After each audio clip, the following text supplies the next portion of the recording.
तो हमने पढ़ चुके हैं potential energy of N elastic spring. Normal mathematically we have done it by using the integration method. We can also find out it. ठीक, we will find out the small work done and then we will integrate that for a limit of initial displacement to final displacement, and then we will get potential energy is equal to half k x square. This we have already done. Now we are going to prove this same expression by using the graphical method. So first we are going to show you the graphical variation of the spring force and displacement. So we know that for a from Hooke's law, in case of a spring, we have in case of spring, कहाँ से? by Hooke's law. क्या है? Fs, this is the spring force, is equal to minus k into x. It's clear? Where k is Fs क्या है? Fs को हम बोलते हैं spring force. This is the spring force. Small k spring constant and x is displacement from mean position. ये हमारे symbol हैं. This is from the Hooke's law. Clear? अब इसका ग्राफिकल वेरिएशन हम समझते हैं. You see, if x is equal to 0, अगर कोई डिस्प्लेसमेंट नहीं होगा तो what will be the spring force? कोई भी स्प्रिंग फोर्स नहीं लगाएगी, कोई भी रीस्टोरिंग फोर्स नहीं होगा. ठीक, तो ये देखिए, जब हमारा x 0 है तो स्प्रिंग फोर्स Fs इज 0. अब देखिए, now if you are taking the x positive, if you increase the x positive की क्या डायरेक्शन है? ये तो x पॉजिटिव की डायरेक्शन है. तो if you increase the value of x, तो Fs क्या होगा? This will be minus kx. If k is always positive, तो अगर पॉजिटिव है तो this Fs will be negative. तो and also Fs is directly proportional to the x. There is a straight line graph. You see, graph between x and Fs is a straight line. Clear? So this graph will be the straight line. But because of this negative sign, if x increases, Fs decreases, means this will be in opposite direction. तो ये Fs की ये positive direction है, Fs की ये negative direction है. तो ये जब अगर x आपका इंक्रीज करेगा, बढ़ेगा, तो Fs will decrease linearly. तो ये क्या हो रहा है? माइनस में आपका ये बढ़ रहा है. क्लियर? ये तो हमने ग्राफ x पॉजिटिव के लिए लिया. इफ x इज नेगेटिव, मतलब हम इधर x का नेगेटिव वैल्यू इधर होता है, तो if will take x negative, तो क्या हो जाएगा? Minus into minus, this will be plus. तो Fs विल बी पॉजिटिव और दिस विल इंक्रीज. तो ये देखिए, इफ x डिक्रीजेज तो Fs will increases in the positive direction. तो this is the variation graph for the spring force and the extension. तो ये क्या है? Variation graph. This is the variation graph of Fs versus x. This is figure, हम दे सकते हैं figure. चलिए, now हम बात करते हैं. अब हम आते हैं, this is the graph is clear कि how Fs and x varies. तो this is the graph of that. Now we are going to find out how much work is done. We see that. Now, how much work is done? Work done by spring. ठीक. अब आपने पढ़ा होगा work done by a variable force कितना होता है, ये आपने पढ़ा होगा. नोट कर लेते हैं. Work done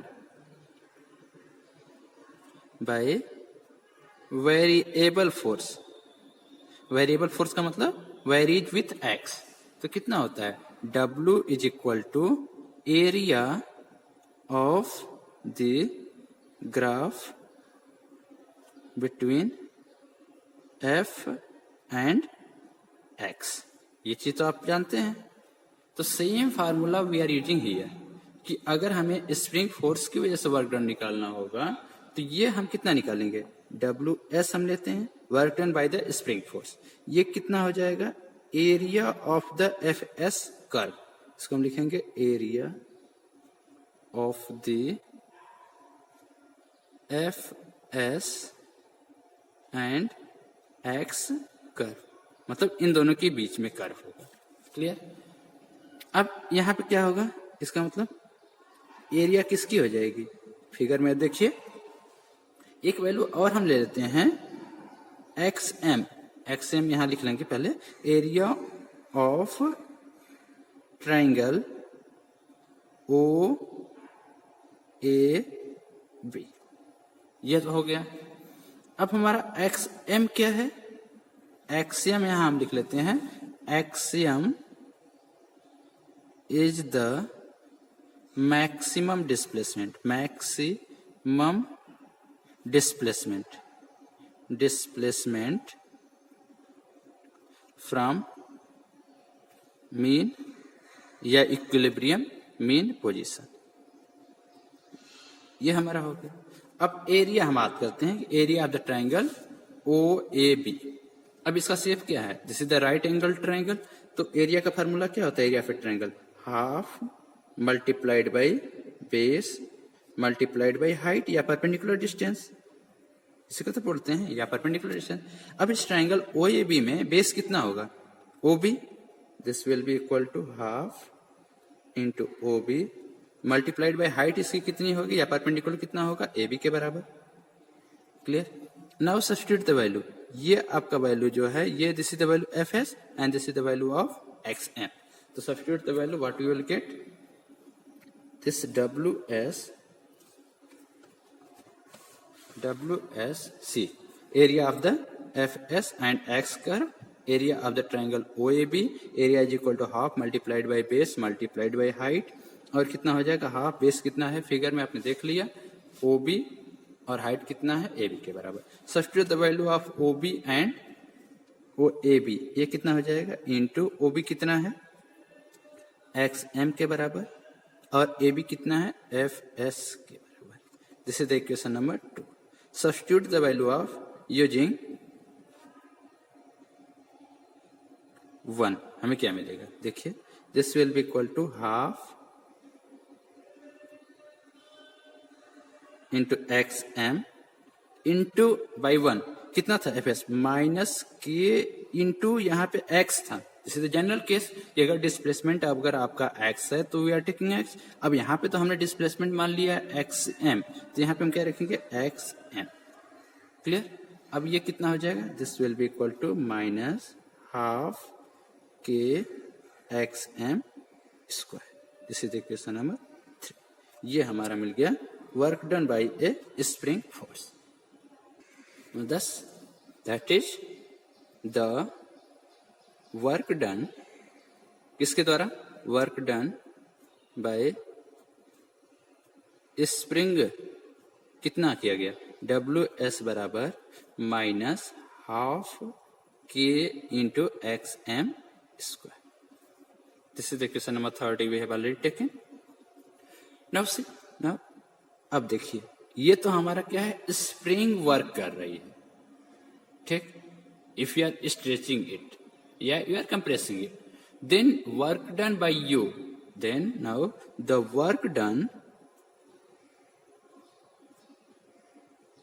by external agency, external force कितना हो जाएगा, दिस विल बी नेगेटिव, इसका उल्टा हमें वर्क लगाना पड़ेगा, is equal to negative of the W S. Negative क्यों, क्योंकि हमें इसके अपोजिट में वर्क करना पड़ेगा। क्लियर। तो because of that we have taken negative sign. अब हम बात करते हैं, नाउ सब्स्टिट्यूट द वैल्यू, ये कितना होगा, माइनस इंटू ब्रैकेट में माइनस हाफ के X M square. This will be minus और माइनस प्लस हाफ के X M square, this much amount of work should be done by external force. Clear? अब हमें इतना वर्क करना पड़ेगा for making a displacement of x. अगर हम x M का डिस्प्लेसमेंट लेते हैं तो हमें कितना वर्क करना पड़ेगा? इतना वर्क करना पड़ेगा. अब ये वर्क कहाँ जाएगा? अगर हम स्प्रिंग पे वर्क करते हैं तो ये this work will be stored in the form of potential energy in the spring. This work done by external force will be stored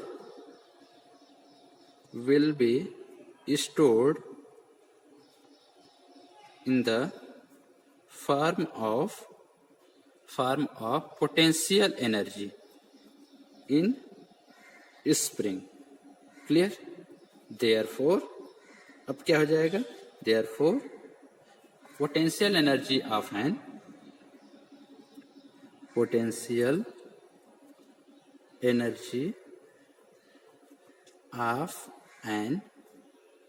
elastic spring कितना हो जाएगा? U is equal to half kxm square, where k is the spring constant of the force and xm is the displacement for which you have the potential energy. This is the equation number 5. You should remember this. So by both way you can prove this expression. This is the equation number 5. You can take. This is the final expression for the potential energy of an elastic spring.